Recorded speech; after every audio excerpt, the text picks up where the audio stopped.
Hi. ചെറിയ കുട്ടികൾക്ക് new ബോൺസിന് 6 മാസം വരെ ബ്രസ്റ്റ് മിൽക്ക് അല്ലാതെ വേറൊരു കോംപ്ലിമെന്ററി ഫീഡ്സും കൊടുക്കേണ്ട ആവശ്യമില്ല. കുട്ടികൾക്ക് ആവശ്യമായിട്ടുള്ള എല്ലാ പ്രോട്ടീൻസും എല്ലാ മിനറൽസും കുട്ടികളുടെ വളർച്ചയ്ക്ക് വേണ്ടിയിട്ടുള്ള ബ്രെയിൻ ഡെവലപ്മെന്റിനാണെങ്കിലും മറ്റ് ശാരീരിക വളർച്ചയ്ക്ക് വേണ്ടിയിട്ടുള്ള എല്ലാ സാധനങ്ങളും അടങ്ങിയിട്ടുള്ള ഒരു നാച്ചുറൽ ആയിട്ടുള്ള സാധനമാണ് ബ്രസ്റ്റ് മിൽക്ക്. പക്ഷേ ബ്രസ്റ്റ് മിൽക്കിൽ ഇല്ലാത്ത രണ്ട് പ്രധാനപ്പെട്ട വൈറ്റമിൻസ് ഉണ്ട്. ഒന്ന് വൈറ്റമിൻ കെയും മറ്റൊന്ന് വൈറ്റമിൻ ഡിയും. ഗട്ടിലുള്ള ഒരു പ്രത്യേകതരം ബാക്ടീരിയയാണ് വൈറ്റമിൻ കെ ഉണ്ടാക്കുന്നത്. പക്ഷെ കുട്ടികളിൽ ഈ ബാക്ടീരിയ വളർന്ന് വൈറ്റമിൻ കെ ഉണ്ടാക്കുന്ന ഒരു ലെവലെത്താൻ വേണ്ടിയിട്ട് കുറച്ച് സമയം എടുക്കും.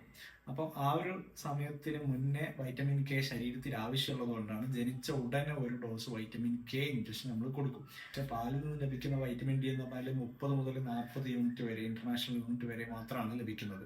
ബാക്കിയുള്ള വൈറ്റമിൻ ഡി നമ്മൾ പുറത്തുനിന്ന് സപ്ലിമെന്റ് ആയിട്ട് കൊടുക്കേണ്ടതുണ്ട്. അതിനു വേണ്ടിയിട്ടാണ് എക്സ്ക്ലൂസീവ്ലി ബ്രസ്റ്റ് ഫെഡ് ചെയ്യുന്ന കുട്ടികളിൽ നമ്മൾ ഹോസ്പിറ്റലിൽ നിന്നൊക്കെ ഡിസ്ചാർജ് ചെയ്യുന്ന സമയത്ത് ന്യൂ ബോൺ പുതിയ പ്രസവിച്ച കുട്ടികൾ ഡിസ്ചാർജ് ചെയ്യുന്ന സമയത്ത് വൈറ്റമിൻ ഡി കൊടുക്കാറുണ്ട്.